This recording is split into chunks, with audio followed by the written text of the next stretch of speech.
Hi, and welcome. I'm Raina, a homemaker and lover of all things nature. And this is Jason, an experienced farmer and seasoned landowner. Together, we are Golden Acres. Join us on this journey here as we learn, grow, and stumble along the way. Hello, y'all. Welcome back to Golden Acres. I'm Raina. This is Jason. Today we are going down to the spring to do a little maintenance. The water's been running a little bit slow, yeah? Is that what's up? Yeah, and it should be running very fast because we've had a lot of rain and there's a lot of water in that area. So it must be a clog of some sort or debris got in the line, something along those lines. So we're gonna go check it out. Yeah, let's go.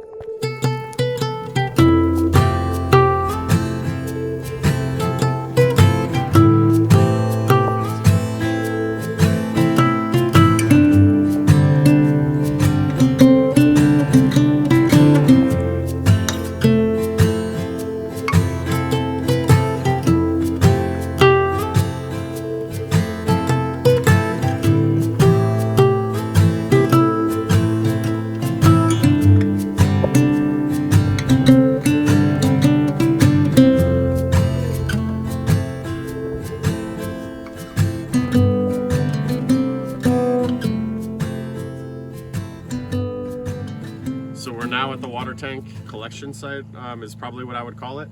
But right above us, I would say maybe 50 feet or so, are two inlets, or two areas, little collection sites where I collect the water, or what I call the spring. It's kind of hard to explain, but it's two sites that are right in about a 5-foot area that are pumping water right out of the side of the ground. One's coming straight from a crack in bedrock, and the other is coming from a little dammed up area, but you can see, it's below 4 foot of topsoil probably, and just seeping through it where it meets the bedrock on the bottom. So I wanted to show you the problem that we know we're running into right now. And we know we're running into it because we barely have any water coming out of this poly tube. So this is the end of the poly pipe, the 5/8 inch poly pipe. And up here is where we have the two little inlets that we're collecting the spring water from. So this time of year, if you look by my feet, this is actually coming from the ravine that the springs are in. For the majority of the year, when it hits the hot months, let's say June through November-ish, May through November, there's nothing flowing here except what's in this tube. It's bone dry everywhere else because the ravine's dry. We're in the rainy season now, so the ravine's running pretty good. Obviously our springs are running better because they're right in that same area. Anyway, with this flowing barely at all like this, we know it's plugged up top because typically this time of year it would be full. And what I mean by full is the volume of this pipe would be flowing basically at max volume, just as if you were to turn a faucet on. You see that thick stream coming out? That thick stream is because it's running 3/4 inch pipe or 1/2 inch pipe into that faucet, and you turn that on and it's coming out of the head. So right here, when we have a 5/8 inch pipe and our stream isn't even 1/4 inch, there's barely anything coming out of there. So what we're gonna do is we're gonna go upstream to those inlet areas. We're gonna show you a little bit about what that looks like. It's just something that I've rigged up over the last 13 years and kind of tweaked here and there and found what works for me. Gonna show you that and show you kind of how we deal with it this time of year. We hopefully will not have to deal with this again, but I'm not feeling too good about it. We have a big storm coming in on Friday, Saturday. There's blizzard warnings already for the mountains. They're saying like 5 to 12 foot of snow, so we're about to get hammered with weather. Here it's probably going to be mixed snow and rain, and the problem is this time of year when that flow starts coming off the hill through the ravine, it dams stuff up and leads to debris like this, which then clog our spring areas and which causes this type of an area. So typically I like to do this later in the year, but we need water right now. This is what we drink. And we don't collect that water out of the tanks. The reason we don't collect it out of the tanks, the water is going to be clean, but there's also going to be maybe a little bit of sediment or something that might have got through the line in there. If we go straight out of the pipe, it's straight from the source. It just seems a lot cleaner to us. And so that's what we do. We fill it right from that tube. So Anyway, so we are in what I call the spring area right now, and right behind Raina, who's doing the camera, there's one of the spots that I access it or collect the water from and have a port, and then right over here is another one, 10-20 foot apart at the most, maybe 15ish. And what I do is, you already saw where the water's coming out down below into the tanks. Well, here's the line coming uphill, and you can see it's 5/8 inch poly, and it's a simple little T connector. No big deal, 5/8 inch T connector. And I forget the style that they call these, but I really like them. They have the little barbed fitting on them, and what you do is you clip the line, you clip the line right in, and then what you do is you back off the little fitting part right there. I don't even know what the exact proper name, but when it backs it off, it tightens it around that barb and seals all the water. So I know that this has been moved downstream just from looking at this. And what I know is, when I built this line coming out, which is going to this little spot right here behind Raina, should be more straight. So I know that with this going downhill like this, Dev, come here. when the flows were getting pretty crazy, maybe in the last 3 weeks or a month, we had some heavy rain. This actually got pushed downhill. So I'm gonna kind of lift it uphill a little bit. Actually, it's pretty secure back there. So I'm not gonna lift it uphill right there very much. What I'm gonna do is I'm gonna take this and I'm gonna be pulling this back uphill through where we're collecting the water. So I'm gonna show you that process now and show you what I do. But this water coming through right here right now is just water from rain runoff, and it's the springs flowing heavier than normal. So most of the year, when it's hot out, at least like that May through October, November, this is bone dry. Just the springs are producing water. So it looks a little bit different right now. So here's where we collect water from, one of the little spots in the spring. I can tell you a couple little issues right now. So downstream, I showed you how that pipe was bent out of how I built it. So I already know things have traveled downstream, kind of throwing the whole system out of whack. And this is completely gravity run. So any little tweaks, any plugs, it stops the gravity flow, which only is a problem when it stops running. Most of the year it's running no problem. So it's just a couple times a year we have to mess with this. But anyway, here's a couple problems. I see water flowing from right here. This is just a little dam that I built by hand. And all it is I dug out some of the clay that's in here. We have the blue clay. I built a little dam, I put rocks in there, dammed it up, and water should not be flowing out of here. I want this pool to be full. So what I want is I want to plug this up, and what I'm going to do is I'm going to plug it in up internally, and I'm also going to plug it here. You can actually see our line running right there.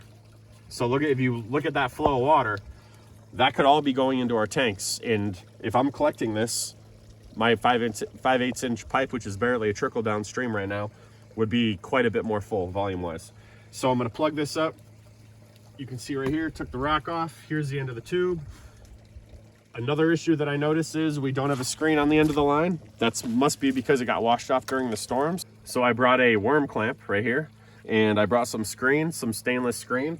I'm gonna cut a little piece of screen, slip it over the end of the pipe, clamp it back down, and that's gonna act as a filtration system so debris can't plug out the end of our line. I'm also gonna dig out this pond.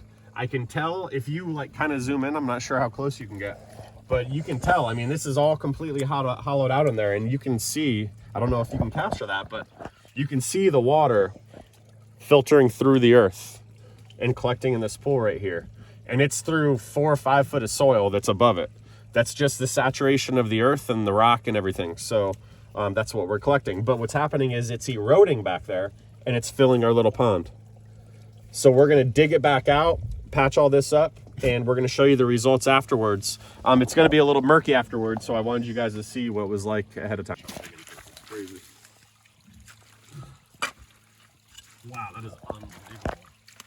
All these plants have gotten their root system down in there. They're gonna grow right back too. That won't be an issue whatsoever. Anybody that knows about growing plants and how you grow hydroponically, that's pretty much the exact setup. You have your roots in water.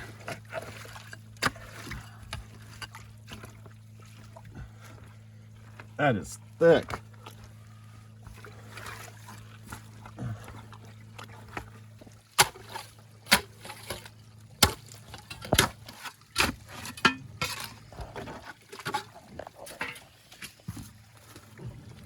Holy crap. What? That's just like, That's just roots. just a ball of roots. That's it. Because it's so rich in here. And like I told you guys, most of the year, everything is dry. And I mean, it's essentially a desert where we're at. So all the animals from this whole entire region come right through here and are drinking water out of this. But beyond that, I think Mother Nature is smart. So all these plants are just putting their root systems down in this. I mean, that is such a thick mat. I'm using a lot of force and I can barely budge it. That's pure roots. Not even any dirt. That just shows you how important this is. And this is something you do yearly? Oh yeah, I gotta do an annual cleanup. The cleanup next time won't be, these roots will grow back, absolutely. But they're not gonna grow back to this thick layer very fast. So I'm not gonna have to clean the root system out like I'm doing right now. But I might have to clean debris out one more time. And like I said, we have a blizzard warnings coming this weekend, and it's gonna be mixed snow, heavy rain here. And what happens when we have a lot of precipitation coming, you get stuff even coming off the hill right here. So I mean, look, I mean, this is loose. So we got a lot of water, a lot of snow or whatever, it's just gonna fall into here. So I might have to clean that back up again.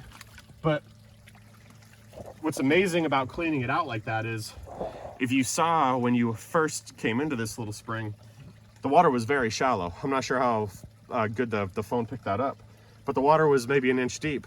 The tube sitting in there collecting that inch thick, or inch of depth of water. Now, just by taking that root mass out, I mean, we got a good 8 inches of depth probably, and I could get more.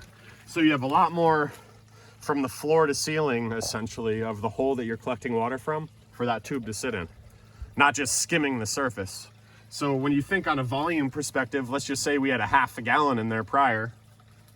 Just by digging that root ball out, now we have 5 gallons sitting in there, and it's sitting in reserve. So it's going to be able to supply our 5-inch poly line even better. So now that I have that done, and it doesn't have to be perfect at all. I could sit here cleaning it out for a long time, but it is way better than it just was. And what I'm going to do is, I'm just going to kind of patch it back up a little bit. I'm gonna blow on the end of the line. I'm gonna try to, just to see if anything is clogged in there.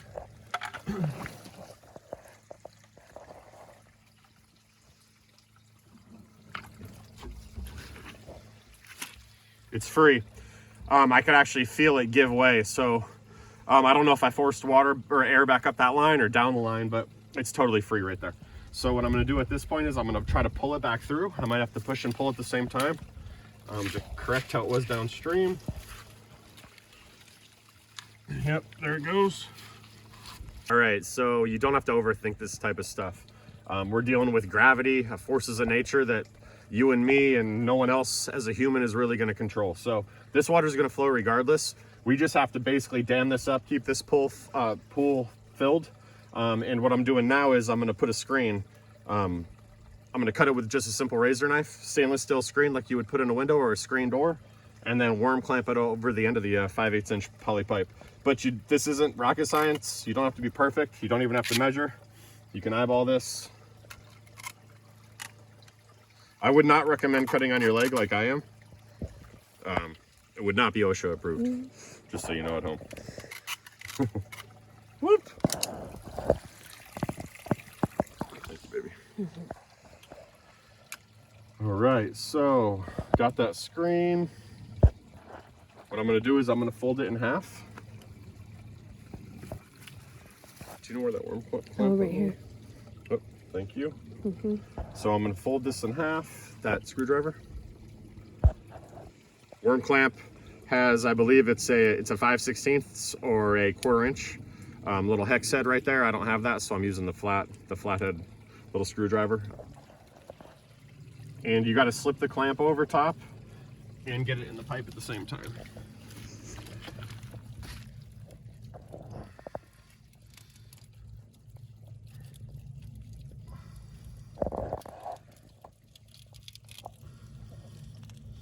It does not have to be perfect, folks. It was flowing without this. This is just going to help give it a whole nother layer of keeping any type of sediment or debris coming in. Tighten it now with the flathead screwdriver. Just be careful not to over tighten, because you don't want to crimp the end of your 5/8 inch line. Then you're going to defeat the whole purpose. So at that point, I'm just putting my hands in here where that pipe hits the dam that I built, and you don't have to do anything perfect. Like I said, this is a hand-built dam with my bare hands, where I'm just taking clay from the side of the hill. I'm damming this up as if you were a little kid. Putting rocks in here. Where that pipe is flowing through the dam, I'm plugging with my hands. Any openings that I feel, I'm just grabbing clay off the bottom, I'm filling it.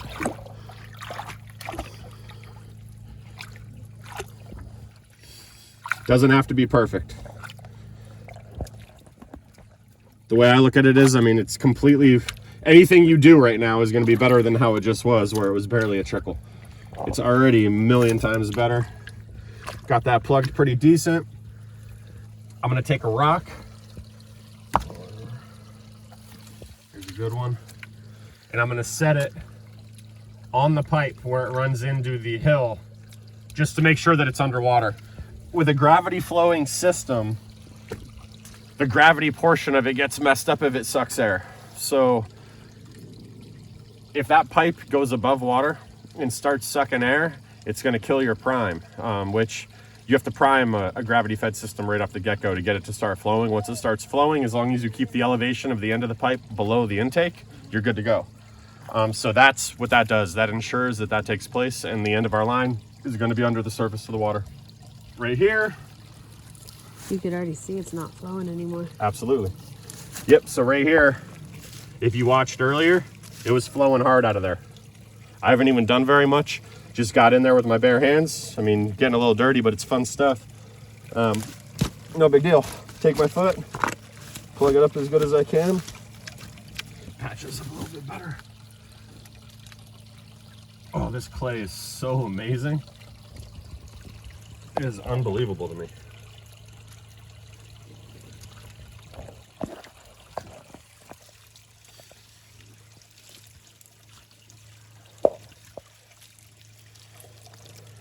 Nothing special again. Just taking some clay. Getting it in there real good.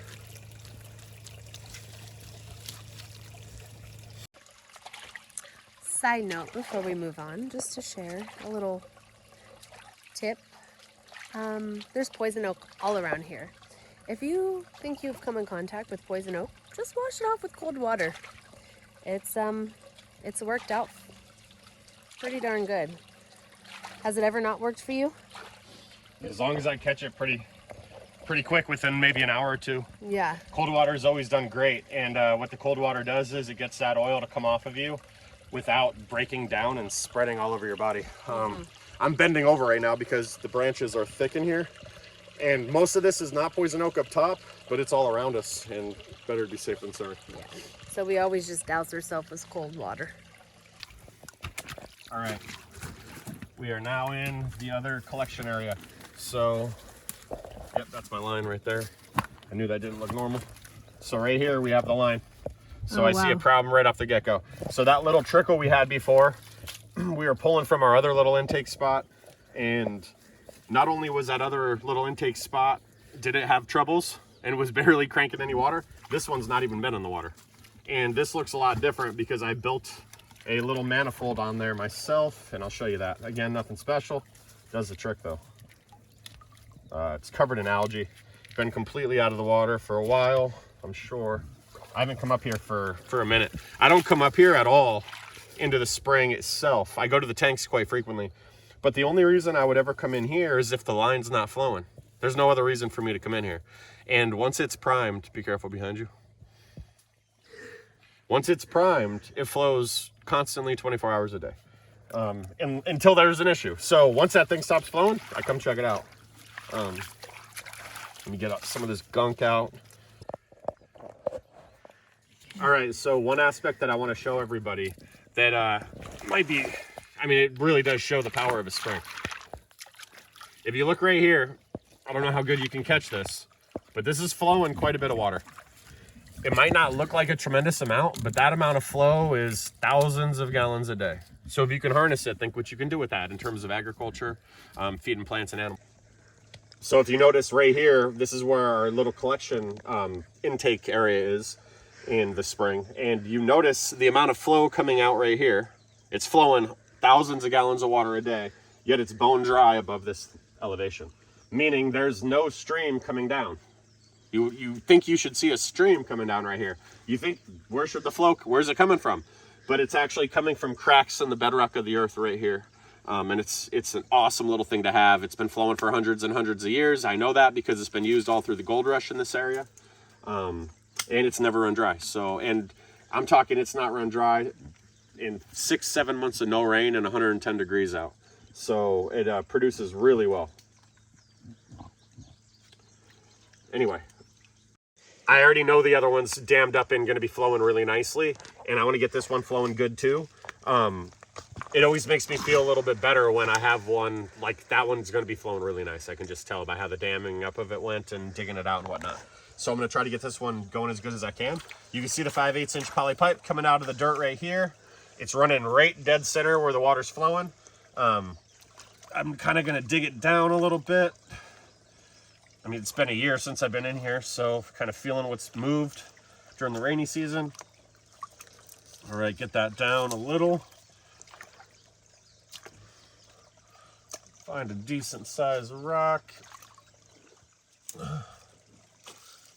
Perfect. Set it on the end of the pipe. That's going to keep the end of the pipe down below water. Again, we don't want it to suck air, because if it sucks air, it loses prime. So this doesn't look like anything amazing, but I want to show you. Don't know how good the theory is behind it, but I'm going to tell you my thinking behind this. 5/8 inch poly coming out. If I only have one port on the end, then only one port can get clogged. So what I did was I went up, put a T in, and then put another T in. So it went from one port to now I have 4 openings that I could collect from. So I figured if I have all 4 primed off the get-go, if 1 clogs, now I got 3. If 2 clogs, now I got 2. If 3 clog, I got 1. So I was, that was my theory behind this. And it's worked really good for the years. I don't know if it's working any better than just having 1 or not, but why fix what's not broken? So you got that right there. Doesn't have to be anything incredible. Just kind of washing that out with my hands. I'm going to wrap this screen back over that. Kind of crimp it with my hands a little bit. Get it to stay on there. And then I'm going to put a rock on top of it without crushing it. And that's about it. I'm going to take you downstream a little bit, and I'm going to show you how I go about priming this.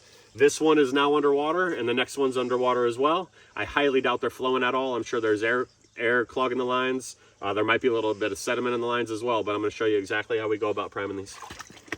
All right, so I already see this dam over here is coming over the edge.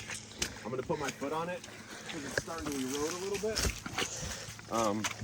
And I'm going to prime it, and that's going to suck the level back down. So right here, I do it right here at this T because it's easier if there's an issue to fix it right here than to go down the hill. So 2 lines coming in. Here's an in, here's an in. You take them both off. And you're going to notice probably dirty, murky water coming out. If it doesn't come out, so that's not flowing at all.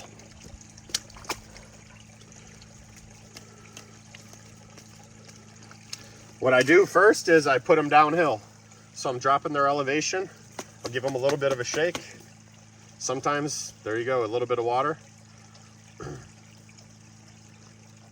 All right, nothing's flowing.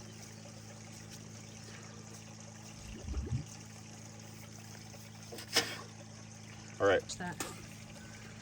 So, just gave it a blow and then sucked on the end of the pipe a little bit. That's just what it is. You could buy little tools to do this, but I really don't care. I'm not going to go buy it when I got the tools on me. So there you go. It's coming out murky. That one's flowing. I'm going to do the same thing to the other side.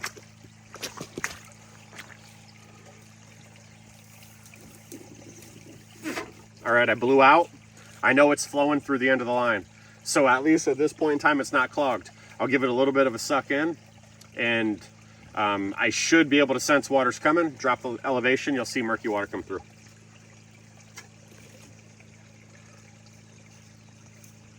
All right, it's barely a trickle right now. I should, yep, there it goes. So now it's flowing. You can see, got that and that. One is much murkier than the other. The reason being is because this, where we tap the spring in this line, it's coming from a straight bedrock pool. There's no real sand or sediment or clay or anything like that in there. This is coming from a sandy clay area where there's a lot of iron ore and that type of thing degrading over time, so it's coming out red. Now, once they both prime and once they run for a while, and once all the debris settles, because I just cleaned it out, this is going to be coming out crystal clear, as well as this. You can see this one. This one's coming out really cold and crystal clear. So what do we do from here? Simple. I connect it back to the T, and then we go down below and prime it down below. Okay, that's connected. Want to be kind of quick about this, just so you know the prime is still going. Here, yeah. So it's barely flowing a trickle. I'm going to put my mouth on this again and see if we can start getting this primed. It's coming out crystal clear, but barely a trickle. I suspect I give it a little bit of prime and it's going to start flowing real murky.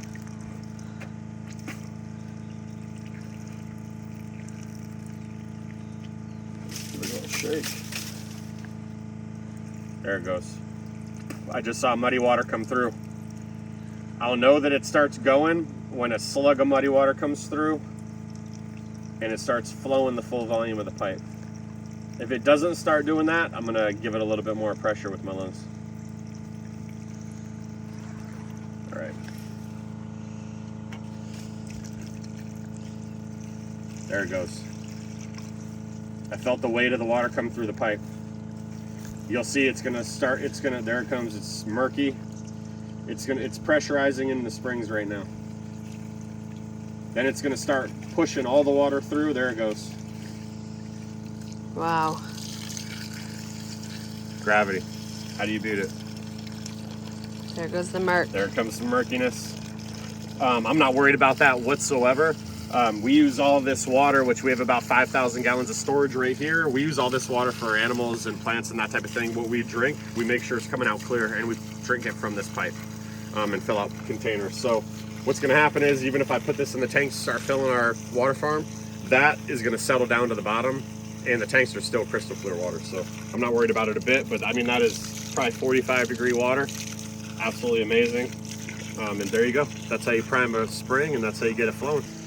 So here we have the water still flowing out of the end of the 5/8 inch poly pipe, and I'll show you how simple it is, how we collect it.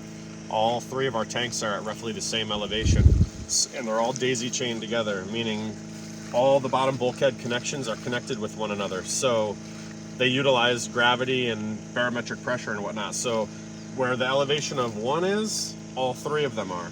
So we only have to fill one tank to fill all three of them. So this is flowing right now. You see it's a little bit murky. It will probably clear up in about 30 minutes, but I'm not going to wait for that. Again, it'll settle to the bottom of the tank. Take it. I put it right in there. It's a perfect fitting, so it's a little bit hard to get in, but it holds it from falling out. And voila. That the end of that tube is about 6 foot long, so I'm sure it's hanging out right around here. I don't even have to go look in the tanks right now. I mean, I've done this for a long time, and I can feel how cold it is. So right now, our water level on this tank is right around here, which is 2,000 gallons in this tank alone. Yeah, Raina's putting her hand on it right now. You can feel that change, you can, yep. Yeah, it goes from warm, and then you feel a definitive line of cold. Like, it's incredible. Warm tank, cold tank. So it's really easy to tell where the level is without getting up there. But there you have it, guys. I appreciate you tuning in. Kind of a redneck way, but I am a redneck, and I don't give a damn. So that's how you do a spring. That's how you tune a spring up and get it ready so it's flowing for your family. All right, a little bit of an update. This is a couple days after filming, setting up the spring and digging it out and whatnot, and you can get a nice little view here. You can see that hole that we dug back out. It's a little bit deceiving on video, but it's probably 8 or 10 inches deep where the inlet is of that hose. Actually, it's flowing so hard right here that it's actually overflowing the little dam that I built, and it's running right down the top. And you can see, I mean, it's pretty dry up here on the hill. There's no water flowing, but it is running through the earth big time. It's nice, clean water.